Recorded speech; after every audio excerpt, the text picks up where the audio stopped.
Saraba Labtech, bon, je l'ai créé en 2019. Quand je créais l'entreprise, j'étais encore au Sénégal. Donc, je l'ai créé même sur procuration. Donc, c'est mon papa qui a tout fait.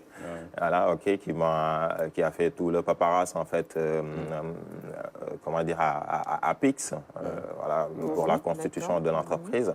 Et après, c'est après le Covid, en 2020 que j'ai décidé de revenir au Sénégal. Mais déjà, je pilotais l'entreprise à distance.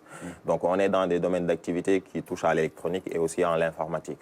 Donc, notre cœur de métier, le plus, en fait, qu'on développe, c'est beaucoup plus l'informatique au Sénégal. Maintenant, on a aussi la partie électronique et systèmes embarqués sur lesquels je travaille avec des clients qui sont à l'étranger.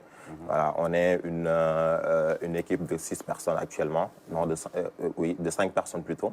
Voilà, et ce qu'on fait le plus, c'est tout ce qui est digitalisation, développement d'applications mobiles, développement de sites web, voilà, au Sénégal. Okay. Parlons maintenant du centre socio-collectif dont vous êtes l'administrateur de Tivaouane Peulh, voilà, dans la cité Apix, mais à Tivaouane Peulh. Ouais. Cela décuple mon envie donc de continuer la conversation avec vous. C'est ça, parce que vous êtes un digne ambassadeur donc, de Tivaouane Peulh, qui tous les chemins aujourd'hui mènent à Tivaouane Peulh. Alors, ce centre-là, quelle opportunité offre-t-il à ces jeunes-là, aux pensionnaires? Et comment va-t-il les intéresser davantage au secteur de l'entrepreneuriat?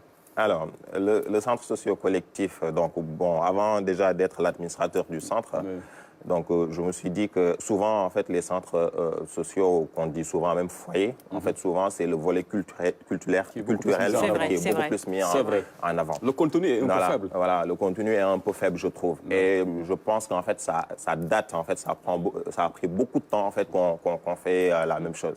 Donc, je me suis dit, en fait, avant de pouvoir d'aller mettre en place quelque chose, que je sois l'administrateur, il faut déjà en fait, que les personnes qui me le donnent aient la même vision que moi. Et pour qu'il y ait la même vision que moi, il faut que déjà je bâtis un programme. Donc j'ai bâti un programme en fait, que j'ai mis sur 2 axes. Déjà, les enfants au cœur de la technologie vertueuse et aussi la formation, l'entrepreneuriat pour les jeunes et les femmes. Voilà, donc ce sont les 2 concepts sur lesquels en fait, on est en train de travailler actuellement. Et tout ce qu'on fait, c'est de mettre en fait, en avant l'humain, c'est-à-dire de travailler sur le capital humain. Déjà, pour les enfants, c'est d'essayer d'organiser des formations qui touchent, en fait, qui touchent à l'informatique.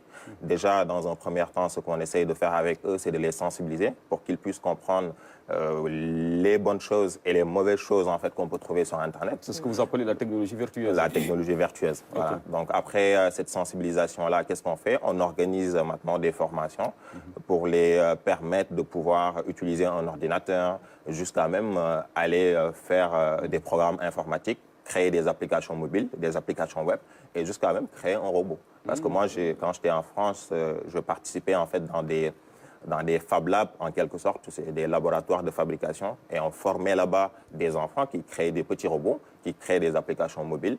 Et ça, je pense qu'en fait, c'est quelque chose en fait qu'on n'a pas en fait su développer très tôt chez les enfants, parce que quand on regarde aujourd'hui les personnes qui détiennent la technologie aux États-Unis et aussi en France, ce sont des jeunes. Donc souvent même en Asie, voilà, le bon exemple d'ailleurs. Voilà, ils sont très jeunes. La Corée du Sud, le Japon, la Chine. Donc ça, ce qui le permet et ce qui le facilite, c'est de déjà mettre l'enfant dès le bas âge, en fait, sur les nouvelles technologies, et sur la technologie vertueuse. Tout à fait.